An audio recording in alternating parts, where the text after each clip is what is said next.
বাংলাদেশের উদ্বেগকে গুরুত্ব দেয়নি ভারত, বললেন পররাষ্ট্র উপদেষ্টা। দেশের স্বার্থে জাতীয় ঐক্যের তাগিদ। চিকিৎসা দেবে না কলকাতার হাসপাতাল, চাতলাপুরের স্থলবন্দর বন্ধ, কড়া প্রতিবাদের তাগিদ। রয়ের এজেন্ট সাংবাদিক সন্তোষ শর্মা, হাসিনার পুলিশ বাহিনীর উপরে ছিল ব্যাপক প্রভাব। কারওয়ান বাজার থেকে সাংবাদিক মুন্নি সাহা গ্রেপ্তার, নেওয়া হয়েছে ডিবিতে। আইনজীবী আলিফ হত্যায় পরিবারের 2 মামলা, ছাত্রলীগ, যুবলীগ, আওয়ামী লীগের ইন্ধনের অভিযোগ।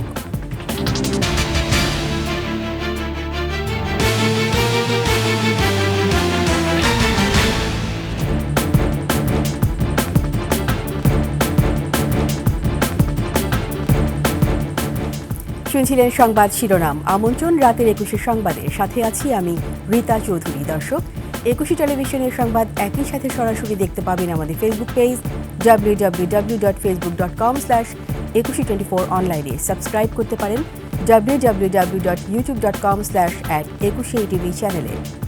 এছাড়া সংবাদে আরও থাকছে: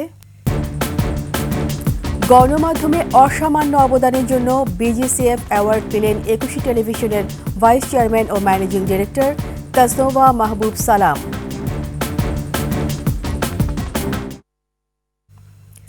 বাংলাদেশের উদ্বেগে ভারত অতটা গুরুত্ব দেয়নি উল্লেখ করে পররাষ্ট্র উপদেষ্টা তৌহিদ হোসেন বলেছেন, দেশের স্বার্থ বজায় রেখে ভালো দ্বিপাক্ষিক সম্পর্কে আশাবাদী বাংলাদেশ।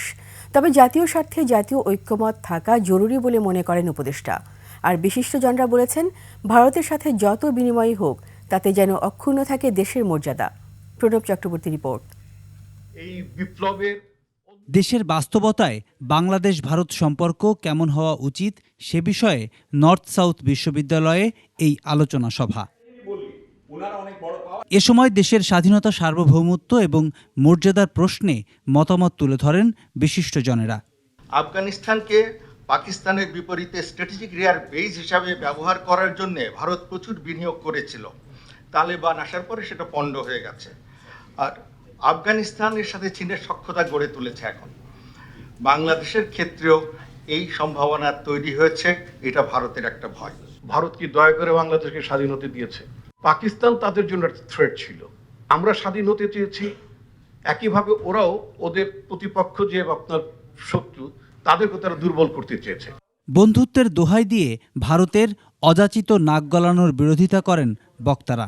ন্যাক্কারজনকভাবে রাজনৈতিক বিষয়ে, অভ্যন্তরীণ বিষয়ে তারা নাক গলাচ্ছে, প্রভাব বিস্তার করছে, যা বন্ধ রাষ্ট্রের পরিচায়ক হতে পারে না।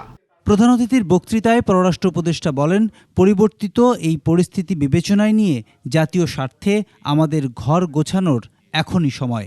আমাদের যেগুলি কনসার্ন ছিল সেই কনসার্নগুলি ঠিক ওইভাবে কিন্তু সেগুলির ব্যবস্থা নেওয়া হয়।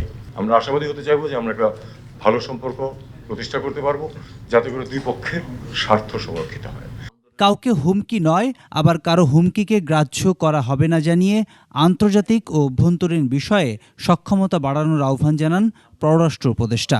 জাতীয় স্বার্থ যেখানে আছে সেখানে জাতীয় ঐক্যমত থাকতে হবে। প্রণব চক্রবর্তী, 21 টেলিভিশন, ঢাকা।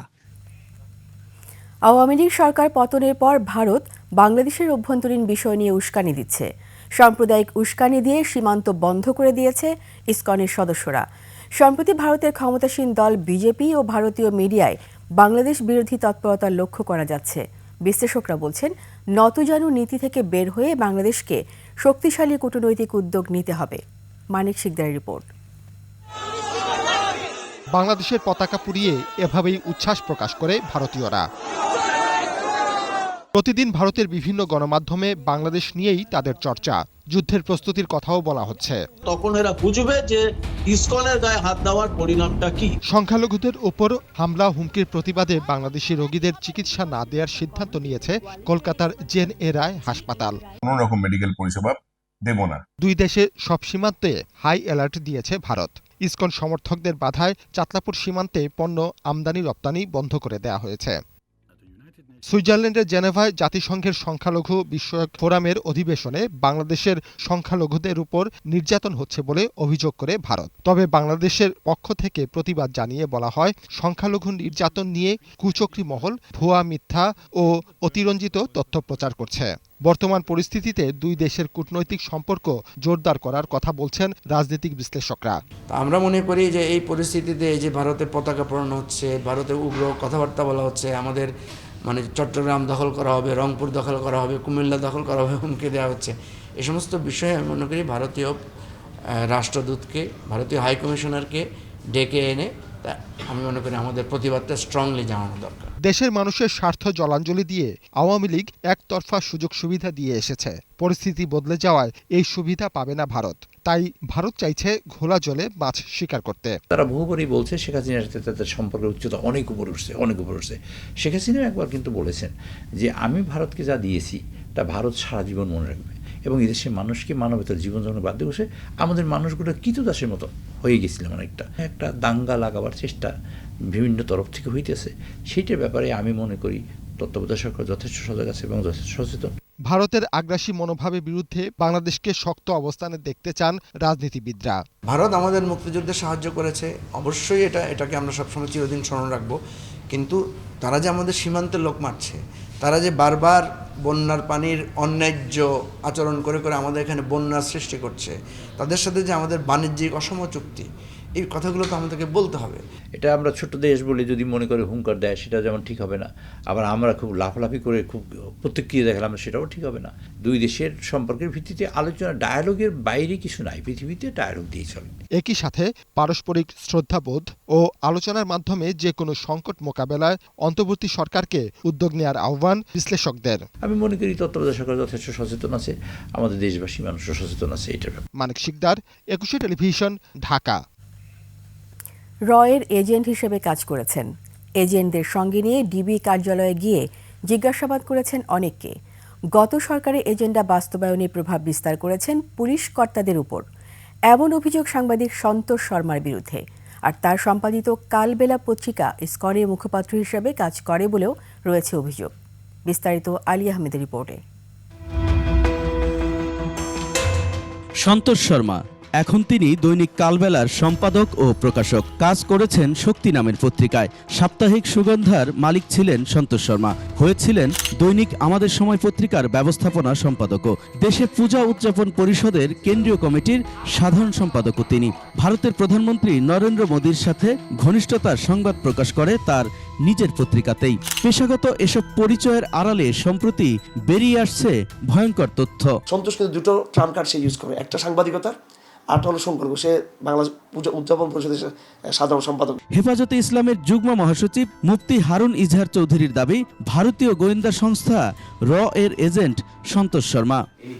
জি, ইনি হচ্ছেন এই যে সন্তোষ শর্মা, যে দেখতে পাচ্ছেন। হারুন ইজহার বলেন, শেরেবাংলানগর থানায় দায়ের করা এক মামলায় তিনি গ্রেপ্তার হন 2021 সালে। জেলে থাকার সময় তাকে নিয়মিত জিজ্ঞাসাবাদ করত আইনশৃঙ্খলা বাহিনীর বিভিন্ন ইউনিট।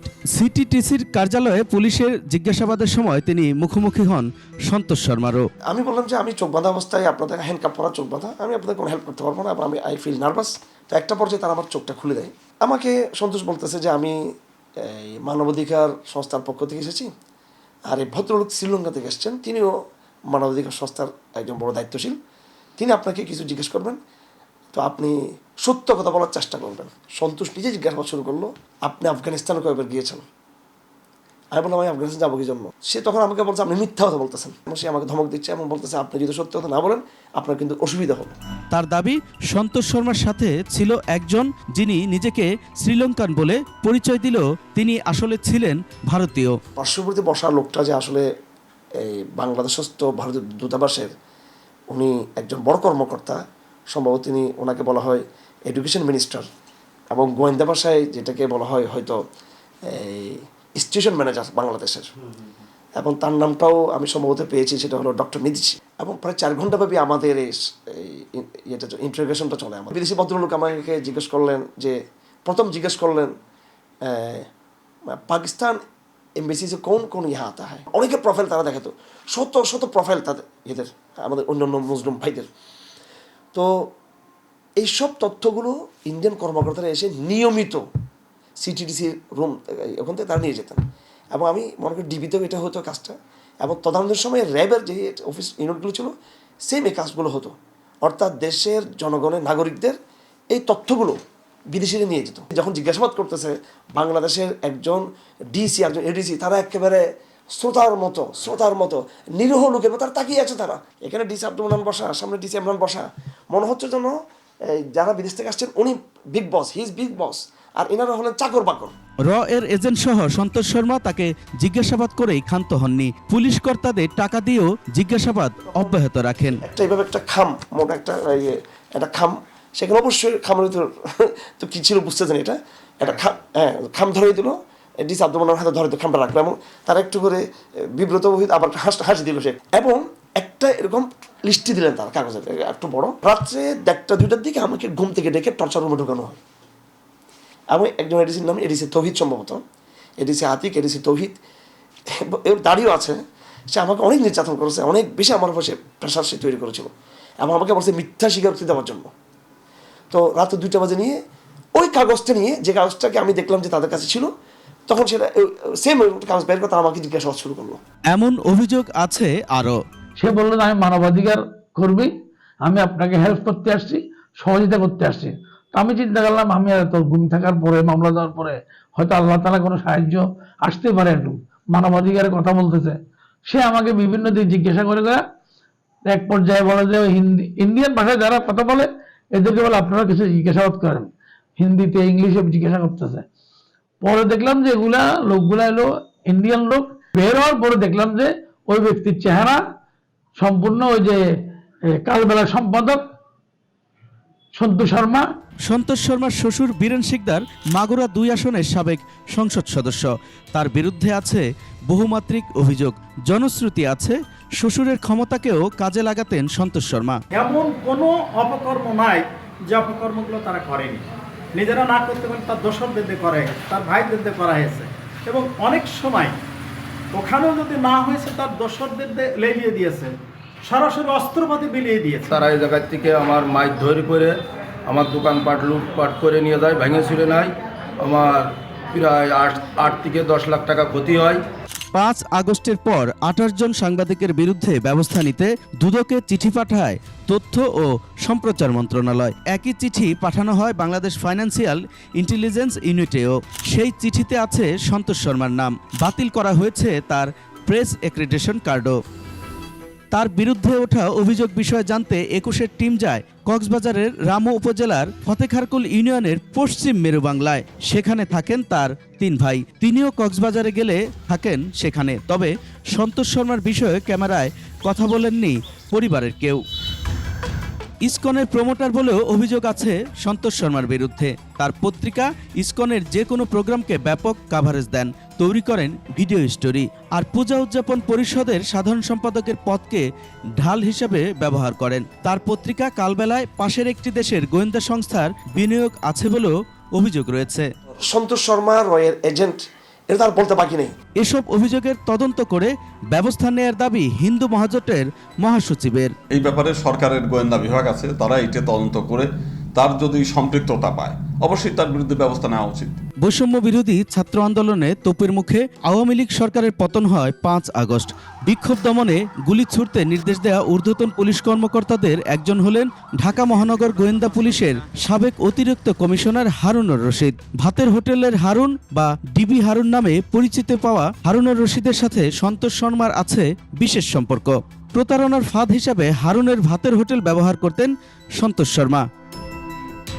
5 আগস্ট শেখ হাসিনার পতন হলেও হারুনের সাথে সন্তোষ শর্মার সম্পর্ক এখনও বজায় আছে। পলাতক ডিবি হারুন কোনো গণমাধ্যমের সাথে কথা না বললেও সন্তোষ শর্মা সম্পাদিত দৈনিক কালবেলার সাথে কথা বলেছেন, জানিয়েছেন তিনি দেশে আছেন। আটক বা দেশ ছাড়ার যেসব খবর ছড়িয়েছে তা সত্য নয়। মঙ্গলবার কালবেলাকে এই তথ্য জানিয়েছেন তিনি নিজেই। এসব বিষয়ে জানতে বারবার সন্তোষ শর্মার সঙ্গে যোগাযোগ করা হলেও তিনি কোনো বক্তব্য দেননি।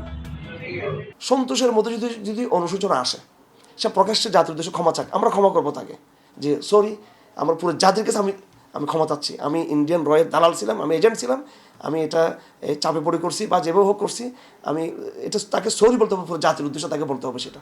এখন দেখার বিষয় পুলিশ ও গোয়েন্দারা কি করেন। আলী আহমেদ, 21 টেলিভিশন, ঢাকা। রাজধানীর কারওয়ান বাজার থেকে সাংবাদিক মুন্নি সাহাকে গ্রেপ্তার করেছে পুলিশ। রাতে আইসিটি ভবনের সামনের সড়ক থেকে তাকে পুলিশ গ্রেপ্তার করে। পুলিশ জানায়, রাজধানীর কারওয়ান বাজারে রাত 9টার দিকে সাংবাদিক মুন্নি সাহাকে দেখতে পেয়ে আটক করে একদল জনতা। সোপর্দ করা হয় তেজগাঁও থানা পুলিশের কাছে। পরে ঢাকার মহানগর গোয়েন্দা পুলিশ ডিবি কার্যালয়ে নেওয়া হয় তাকে। জুলাই আগস্টে ছাত্র জনতার আন্দোলনে রাজধানী যাত্রাবাড়িতে গুলিতে শিক্ষার্থী নাইম হাওলাদার নিহতের ঘটনায় মুন্নি সাহাকে আসামি করা হয়। এছাড়াও যাত্রাবাড়িতে আরও 2টি এবং মিরপুরে 1টি হত্যা মামলায় তাকে আসামি করা হয়েছে। এসব মামলায় তাকে গ্রেপ্তার করা হয়েছে।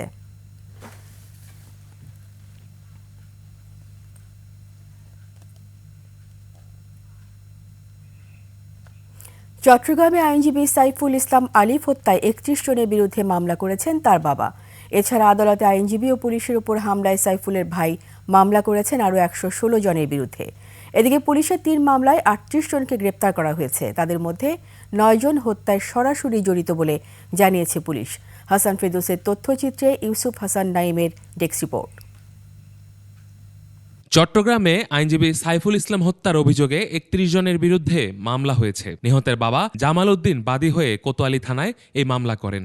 ছাত্রলীগ, যুবলীগ ও আওয়ামী লীগের ইন্ধনে সাইফুল ইসলামকে হত্যা করা হয়েছে বলে মামলায় অভিযোগ করেন বাদী। আমার ছেলের হত্যা করছে যারা জড়িত, এদেরকে সর্বোচ্চ শাস্তির ব্যবস্থা করার জন্য আমি সরকারের কাছে বিশেষভাবে আবেদন করতেছি। পুলিশ জানায়, আসামিদের বেশিরভাগই নগরের কোতোয়ালি থানার সেবক কলোনির পরিচ্ছন্নতা কর্মী। মামলায় 1 নম্বর আসামি করা হয়েছে চন্দন দাসকে। ভিডিওতে তাকে ধারালো অস্ত্র দিয়ে কোপাতে দেখা গেছে। চন্দনকে গ্রেপ্তারে অভিযান চলছে বলে জানিয়েছে পুলিশ। ভিকটিমের পরিবার থেকে যে মামলাটি করা হয়েছে, এখানে মোট 7 জন আছে, কিন্তু আমরা এর মধ্যে 9 জনকে গ্রেপ্তার করেছি। এজাহারের বাইরেও যদি কেউ জড়িত থাকে এই ঘটনার সাথে, তাদেরকে আমরা শনাক্ত এবং আইনের আওতায় নিয়ে আসবো। মামলায় চন্দন দাস ছাড়াও আমান দাস, শুভকান্তি দাস, রণব, বিকাশ, রমিত, নয়ন দাস, গগন দাস, বিশাল দাস, ওমকার দাস, লালা, সোহেল দাস, শিবকুমার, গণেশ, রাজ কাপুর, পপি, দেব, অজয় সহ অনেককেই আসামি করা হয়েছে। নৃশংস হত্যাকাণ্ডের শিকার সাইফুল ইসলামকে হারিয়ে বাকরুদ্ধ স্বজনরা। ও এত ভালো ছিল, ওর স্বভাব, ওর কথাবার্তা ও অতুলনীয়। সরকারের কাছে আমাদের আকুল আবেদন, আমার দেখে যেভাবে মারছে ওভাবেই আমরা শাস্তি চাই সবাই। আবার আমি বিশেষ চাই বদলে চাই, আর পরে যেভাবে হত্যা করি এইভাবে চাই। আর নাতি বউ দুও অজ্ঞ বউ আর আন্ডার সরকার আঞ্জামি লেখেলার ভিতরে দায় দায়িত্ব। হত্যাকাণ্ডে ক্ষোভ জানিয়েছেন তার সহকর্মীরা। উনি মানুষের সাথে খুব চলাফেরা শুরু করে ওনার ব্যক্তি জীবন ছিল অনেক সাদামাটা। আওয়ামী হায়নাদার নৃশংসভাবে হত্যা করার জন্য নির্দেশে ইসকন সদস্যরা যেভাবে হত্যা করেছে, আমরা তার তীব্র নিন্দা প্রতিবাদ জানাচ্ছি। আমাদের একটা ভাইকে আমাদের হারাতে হয়েছে। আমি ঘটনার সুষ্ঠু তদন্ত দাবি করি। এছাড়া আদালত প্রাঙ্গণে আইনজীবীদের ওপর হামলা ও ভাঙচুরের অভিযোগে 116 জনের বিরুদ্ধে আরও একটি মামলা করেছেন নিহত সাইফুলের ভাই। এর আগে পুলিশের উপর হামলা ও কাজে বাধাদানের অভিযোগে গত বুধবার কোতোয়ালি থানায় 3টি মামলা করে পুলিশ। এসব মামলায় 77 জনের নাম উল্লেখ সহ অজ্ঞাত পরিচয়ে 1300 জনকে আসামি করা হয়। এই ঘটনায় হত্যা মামলা সহ মোট 5টি মামলা হয়েছে। Yusuf Hasan Naim, desk report, 21 television. গণমাধ্যমে অসামান্য অবদানের স্বীকৃতিস্বরূপ মিডিয়া কি পার্সন হিসাবে বিজিসিএফ অ্যাওয়ার্ড পেলেন 21 টেলিভিশনের ভাইস চেয়ারম্যান ও ম্যানেজিং ডিরেক্টর তাজনোভা মাহবুব সালাম। শনিবার রাজধানী প্যান প্যাসিফিক সোনারগাঁও হোটেলে জমকালো অনুষ্ঠানে তার হাতে পুরস্কার তুলে দেন আয়োজকরা। তার হাত ধরেই অক্লান্ত পরিশ্রমের মধ্য দিয়ে নব উদ্যমে এগিয়ে চলেছে 21 পরিবার। বিস্তারিত জানাচ্ছেন নাহিদ সিরাজি নিম্মি। 5 আগস্টের নতুন বাংলাদেশে অপশক্তি বিদায়ের পর ফিরে আসেন অনেকে। তাদের মধ্যে 21 টেলিভিশনের আসল কর্ণধাররাও অন্যতম। তাদের অক্লান্ত পরিশ্রমে 21 ফিরে পাচ্ছে তার হারানো রং। আর এই রং ফেরাতে দিনরাত এক করে নিজের শ্রম মেধা কাজে লাগাচ্ছেন ২১শে টেলিভিশনের ভাইস চেয়ারম্যান ও ম্যানেজিং ডিরেক্টর তাসনুভা মাহবুব সালাম। সেই অক্লান্ত আত্মোৎসর্গের সম্মাননা সুলভ মিডিয়া কি পার্সন হিসেবে BGCF 2024 অ্যাওয়ার্ড পেলেন তাসনুভা মাহবুব সালাম। শনিবার সন্ধ্যায় রাজধানীর প্যান প্যাসিফিক সোনারগাঁও হোটেলে জমকালো অনুষ্ঠানে তার হাতে পুরস্কার তুলে দেন আয়োজকরা। অ্যাওয়ার্ড পেয়ে তাসনুভা মাহবুব সালাম বলেন, এই অর্জনে তার পরিবারের ভূমিকা অপরিসীম। First of all, of course, Allah Ta'ala ke, because He has given me lots of blessings, and then my family. তাদের সাপোর্ট ছাড়া এই পর্যন্ত আসাটা অসম্ভব ছিল। ভাইস চেয়ারম্যান ও ম্যানেজিং ডিরেক্টর হিসেবে দায়িত্ব নেওয়ার পর ব্যাপক পরিবর্তনের ছোঁয়া লাগে ২১শে টেলিভিশনের পর্দায়। তাসনুভা মাহবুব সালাম জানান, চ্যানেল নিয়ে তার আগামীর পরিকল্পনার কথা। চ্যানেলের জন্য তো আমরা প্রতিনিয়ত কাজ করে যাচ্ছি, বিগত কয়েক মাস ধরে স্পেশালি অনেক কাজ করা হচ্ছে। তো সামনে আরও আমরা জনগণের সাথে যে কানেকশনটা আমাদের ব্রেক ছিল সেটা আরও দৃঢ় করব ইনশাল্লাহ। নতুন নতুন প্রোগ্রাম আমরা লঞ্চ করছি, ইতিমধ্যে আমাদের ফ্ল্যাগশিপ প্রোগ্রামগুলো অনিয়ার হয়ে গিয়েছে। তো সামনে আমরা জেনজিদের নিয়ে কাজ করার চেষ্টা করছি, তরুণদেরকে নিয়ে কাজ করবো ইনশাল্লাহ। সো ইনশাল্লাহ ডেফিনেটলি ভালো কিছু হবে। তরুণদের জন্য ২১শে টেলিভিশনকে মত প্রকাশের একটি প্ল্যাটফর্ম হিসেবেও জানান তিনি। তরুণরা আসলে অনেক কিছু জানে এবং তারা অনেক কথা বলতে চায়, but they don't have that platform to talk. তো ইটিভি ইজ আ প্ল্যাটফর্ম যেখানে ওনারা সব কিছু বলতে পারবেন। এটা আগেও ইটিভি করে এসেছে, তরুণদেরকে নিয়ে কাজ করেছে এবং ইনশাল্লাহ সামনেও কাজ করবে।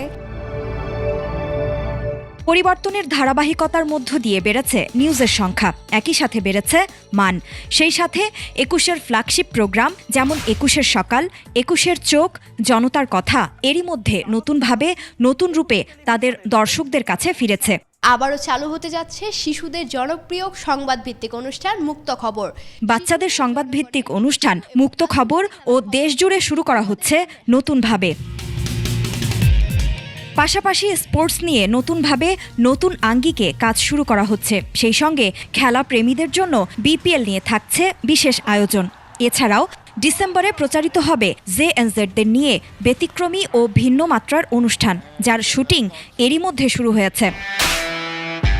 ২১এর রেসিপিও আসছে এই ডিসেম্বর থেকেই। ডিজিটাল প্ল্যাটফর্মে বিশেষভাবে পরিবর্তনও আনা হচ্ছে প্রায় প্রতিদিন। রিপোর্টিং, প্রেজেন্টিং, অনলাইন নিউজ প্রতিটি বিভাগে নতুনদের কাজ করার সুযোগ দেয়া হচ্ছে প্রশিক্ষণ। এক কথায় নতুনভাবে নতুন প্রজন্মের কাজের সুযোগ করে দেওয়া হচ্ছে এই নতুনত্বের ধারায়। তাসনুভা মাহবুব সালাম ভিকারুন্নেসা নুন স্কুল অ্যান্ড কলেজ থেকে SSC ও HSC পাশ করেন। ইস্ট ওয়েস্ট ইউনিভার্সিটি থেকে করেন ইংরেজিতে অনার্স। সাউথ ইস্ট ইউনিভার্সিটি থেকে অর্জন করেন executive master of business administration.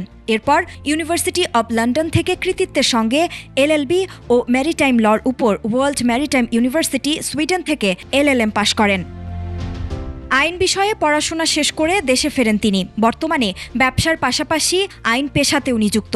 The law square নামে একটি ল ফার্মে ব্যারিস্টার সাইদুল হক দিনারের সাথে কাজ করছেন তিনি। সেই সঙ্গে কাজ করে চলেছেন তার রিয়েল এস্টেট কোম্পানি টেরানোভা ডেভেলপমেন্টস লিমিটেডেও। এর আগে চলতি মাসের ২ তারিখে গণমাধ্যমে অসামান্য অবদানের স্বীকৃতিস্বরূপ বাংলাদেশ অ্যাচিভার্স অ্যাওয়ার্ড 2024-এ ভূষিত হন ২১শে টেলিভিশনের ভাইস চেয়ারম্যান ও ম্যানেজিং ডিরেক্টর তাসনুভা মাহবুব সালাম। বাংলাদেশ ডাক বিভাগের মহাসচিব ও অত্র বাংলাদেশ ডাক বিভাগের CBA নেতা মরহুম AKM মাহবুবুল আলমের কনিষ্ঠ কন্যা। পিতার স্বপ্ন অনুযায়ী নিজেকে যোগ্য করে গড়ে তুলে আজ এভাবে কাজ করে চলেছেন তাসনুভা মাহবুব সালাম।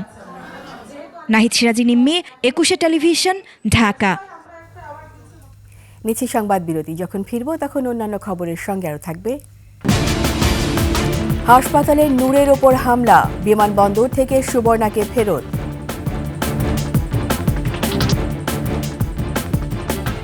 আবার আমন্ত্রণ রাতের ২১শে সংবাদে। রাষ্ট্র সংস্কার শেষে নির্বাচন দেওয়ার কথা জানিয়েছেন প্রধান উপদেষ্টার প্রেস সচিব শফিকুল আলম। রাজধানীতে একই সেমিনারে অংশ নিয়ে বিএনপির স্থায়ী কমিটির সদস্য আমির খসরু মাহমুদ চৌধুরী বলেছেন, যেসব সংস্কারের বিষয়ে সব দল ঐক্যমত্যে পৌঁছাবে, নির্বাচনের আগে শুধু সেসব সংস্কারই করতে হবে। শিউলি শবনমের প্রতিবেদন। সংবিধান নির্বাচন কমিশন সহ ৯টি ক্ষেত্রে সংস্কার দাবি করে জাতীয় গণতান্ত্রিক আন্দোলন NDM-এর এই সেমিনার। এতে বিএনপি নেতা আমির খসরু মাহমুদ চৌধুরী বলেন, জনগণের স্বার্থেই সংস্কার জরুরি, তবে সব সংস্কারে সব দল একমত হবে এমন নয়। কেউ যদি এক্সপেক্ট করে যে আমরা প্রত্যেকটা রিফর্মসে বাংলাদেশের সব দল ঐক্যমত হবে, এটা হবে না। যেগুলো তো হবে, let us get on with it, get it over with, এগুলো আমরা করে ফেলি। আর যেগুলো তো হবে না, আপনাকে পরবর্তী যে নির্বাচন হবে, প্রত্যেকটা দল তাদের রিফর্ম নিয়ে জনগণের কাছে যাবে। নতুন বাংলাদেশ গড়তে সংস্কার জরুরি বলে বক্তব্যে উল্লেখ করেন প্রধান উপদেষ্টার প্রেস সচিব। আমরা যদি রাষ্ট্র মেরামতের কোনো আয়োজন না করে, কিছু না করে আমরা চলে যাই, আমাদেরকে এই জেনারেশন বলবে যে তোমরা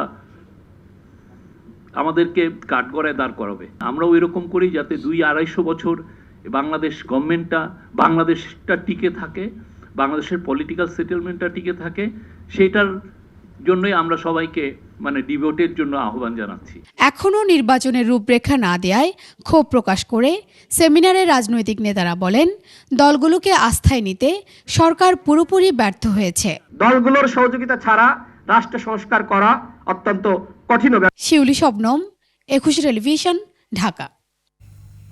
রাজধানী বিএসএমএমইউ হাসপাতালে ক্ষমতাচ্যুত আওয়ামী লীগ সরকারের সাবেক মন্ত্রী ও সাবেক সংসদ সদস্য আসাদুজ্জামান নূরের ওপর হামলার ঘটনা ঘটেছে। প্রত্যক্ষদর্শীরা জানান, আজ দুপুরে আসাদুজ্জামান নূরকে চিকিৎসার জন্য হাসপাতালে নিয়ে আসা হয়।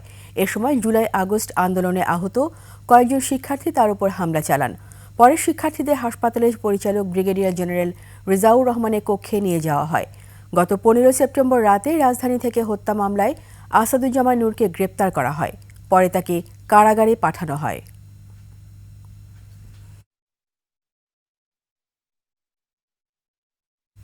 অভিনয় শিল্পী এবং সাবেক সংসদ সদস্য সুবর্ণা মুস্তফাকে বিমানবন্দরে আটকে দিয়েছে পুলিশ। শনিবার সকালে চিকিৎসার জন্য থাইল্যান্ডে ব্যাংককে যাওয়ার সময় শাহজালাল আন্তর্জাতিক বিমানবন্দরে এ ঘটনা ঘটে। এ সময় সুবর্ণা মুস্তফার সফর সঙ্গে ছিলেন তার স্বামী চলচ্চিত্র নির্মাতা বদরুল আনাম সৌদ। তাদের বিশ্বস্ত সূত্রের বরাত দিয়ে বিভিন্ন গণমাধ্যম জানায়, বিমানবন্দরে পৌঁছানোর পর দুজনে চেক ইন ও ইমিগ্রেশন সম্পূর্ণ করেন। পরে বিমানে ওঠার ঠিক 5 মিনিট আগে অভিবাসন পুলিশ কর্মকর্তা এসে তাদের দেশ ত্যাগে বাধা দেয়। কারণ হিসেবে সুবর্ণা মুস্তফার ওপর জাতীয় গোয়েন্দা সংস্থা NSI এর নজরদারির কথা উল্লেখ করা হয়। অভিনয়শিল্পী সুবর্ণা মুস্তফা 2019 সালের সংরক্ষিত নারী আসন থেকে সংসদ সদস্য হয়েছিলেন।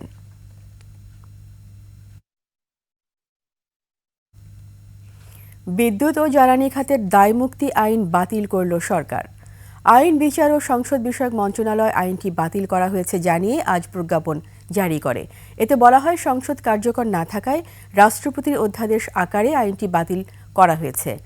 এই আইনের অধীন সম্পাদিত সব চুক্তি বা চুক্তির অধীন নেওয়া কোনো ব্যবস্থা গৃহীত হয়েছে বলে গণ্য হবে। ওইসব চুক্তি চলমান কার্যক্রম অব্যাহত থাকবে। এর আগে 14 নভেম্বর আইনের 2টি বিধান অবৈধ ও বাতিল ঘোষণা করেন হাইকোর্ট। তবে অন্তর্বর্তী সরকার দায়িত্ব নেওয়ার পর গত 18 আগস্ট বিশেষ বিধান আইন স্থগিতের ঘোষণা দিয়েছিল। বলা হয়, এই আইনের অধীন ক্রয় প্রক্রিয়াকরণ কার্যক্রম আপাতত বন্ধ থাকবে।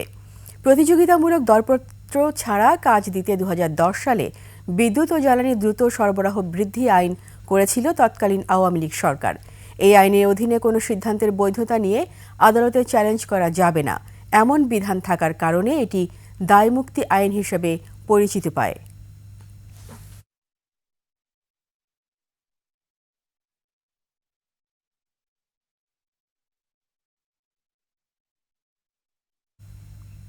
বিএনপির ভারপ্রাপ্ত চেয়ারম্যান তারেক রহমানের 31 দফা বাস্তবায়নে গ্রাম থেকে শহরে দলের নেতাকর্মীদের ঐক্যবদ্ধভাবে কাজ করতে হবে। মাগুরার মোহাম্মদপুরে 31 দফা বাস্তবায়ন উপলক্ষে র্যালি ও সমাবেশ থেকে এই আহ্বান জানান বক্তারা। মাগুরার প্রতিনিধি মাসুম বিল্লার তথ্যচিত্রে ডেস্ক রিপোর্ট। তারেক রহমানের 31 দফা বাস্তবায়নের লক্ষ্যে বিকেলে বিনোদপুর চৌরাস্তা থেকে বর্ণাঢ্য র্যালি বের করা হয়। র্যালিতে যুবদল, ছাত্রদল সহ বিএনপির নেতাকর্মীরা অংশ নেন। পরে নেতাকর্মীরা বিকে মাধ্যমিক বিদ্যালয় চত্বরে সমাবেশে মিলিত হন।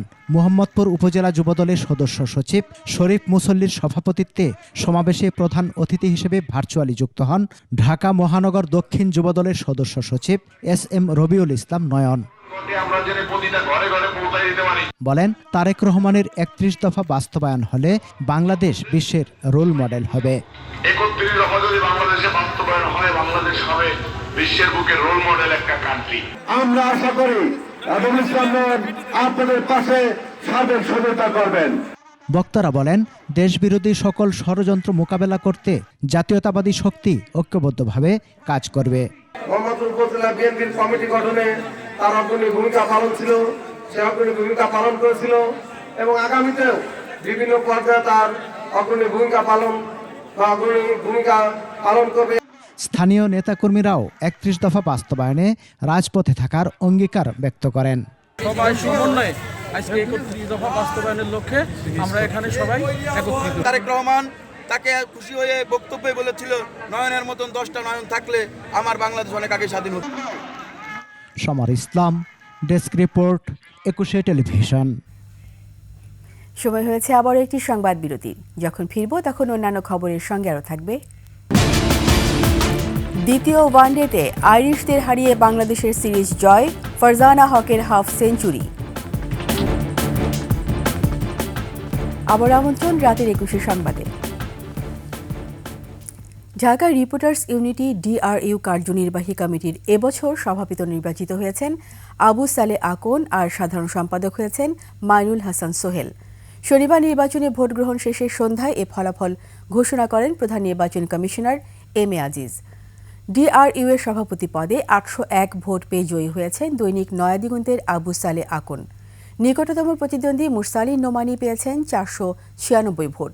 DRU এর সাধারণ সম্পাদক পদে দৈনিক ইনকিলাবের মাইনুল হাসান সোহেল ৫৪৮ ভোট পেয়ে বিজয়ী হয়েছেন। তার নিকটতম প্রতিদ্বন্দ্বী শাহনাজ শারমিন পেয়েছেন ৩৬৪ ভোট। এর আগে সকাল ৯টা থেকে ৫টা পর্যন্ত উৎসবমুখর পরিবেশে ভোট গ্রহণ অনুষ্ঠিত হয়। এই নির্বাচন মোট ২১ পদের বিপরীতে ৪ পদে বিনা প্রতিদ্বন্দ্বিতায় প্রার্থীরা বিজয়ী হয়েছেন। বাকি ১৭ পদে প্রতিদ্বন্দ্বিতা করেন ৩১ জন। জাতীয় ও আন্তর্জাতিক ৪৭টি সংগঠনের প্ল্যাটফর্ম বাংলাদেশ স্তন ক্যান্সার ফোরাম ১৫০ দিনের কর্মসূচি প্রায় শেষ হওয়ার পথে। এ নিয়ে জাতীয় প্রেস ক্লাবে কর্মসূচি মূল্যায়নে আলোচনা সভা হয়েছে। ৫,০০০ টাকা খরচে স্তন ক্যান্সার অপারেশন সহ বিভিন্ন শিক্ষা প্রতিষ্ঠান, কর্মস্থল ও এলাকা ভিত্তিক সচেতনতা বাড়াতে কাজ করছে এই ফোরাম। উপস্থিত ছিলেন ফোরামের প্রতিষ্ঠাতা অধ্যাপক doctor Mohammad Habibullah Talukdar Ruskin, John Hopkins বিশ্ববিদ্যালয়ের ফ্যাকাল্টি ও সরকারের নারী বিষয়ক অধিকার বিষয়ক সংস্কার কমিশনের সদস্য doctor Halida Hanum Akhtar, Square oncology সেন্টারের জ্যেষ্ঠ পরামর্শক ও স্বাস্থ্য সংস্কার কমিশনের সদস্য অধ্যাপক ডক্টর সৈয়দ আকরাম হোসেন সহ অন্যান্যরা। সে সময় ২১ টেলিভিশন সিনিয়র রিপোর্টার শাকের আরজু সহ ১০ গণমাধ্যম কর্মীকে সম্মাননা জানানো হয়।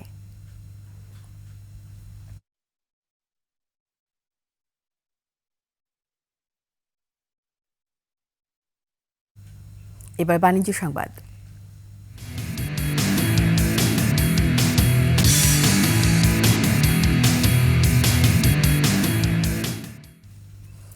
ওয়ালটন কেবলস ব্র্যান্ড অ্যাম্বাসেডর হিসাবে আগামী ১ বছর কাজ করবেন অভিনেতা সিয়াম আহমেদ। সম্প্রতি রাজধানীতে global electronics brand Walton corporate অফিসে অ্যাম্বাসেডর হিসাবে আনুষ্ঠানিকভাবে চুক্তিবদ্ধ হন দেশের জনপ্রিয় অভিনেতা সিয়াম। ওয়ালটন হাইটেক ইন্ডাস্ট্রিজ PLCর পক্ষে চুক্তিতে সই করেন জনপ্রিয় চিত্রনায়ক ও ওয়ালটনের senior executive director Amin Khan. এ সময় উপস্থিত ছিলেন ওয়ালটন হাইটেকের additional managing director Eva Rizwana, deputy chief marketing officer Zoheb Ahmed, Walton cables chief business officer Raju Ahmed সহ কয়েকজন। এরই সাথে শেষ করছি রাতের ২১ সংবাদ। যাবার আগে সংবাদ শিরোনামগুলো আরও একবার। বাংলাদেশে উদ্বেগকে গুরুত্ব দেয়নি ভারত, বললেন পররাষ্ট্র উপদেষ্টা। দেশের স্বার্থে জাতীয় ঐক্যের তাগিদ। চিকিৎসা দেবে না কলকাতায় হাসপাতাল, চাতলাপুরে স্থলবন্দর বন্ধ, কড়া প্রতিবাদের তাগিদ। রয়ের এজেন্ট সাংবাদিক সন্তোষ শর্মা, হাসিনার পুলিশ বাহিনীর উপরে ছিল ব্যাপক প্রভাব। কারওয়ান বাজার থেকে সাংবাদিক মুন্নি সাহা গ্রেপ্তার, নেওয়া হয়েছে ডিবিতে। আইনজীবী আলী হত্যায় পরিবারের ২ মামলা, ছাত্রলীগ, যুবলীগ, আওয়ামী লীগের ইন্ধনের অভিযোগ।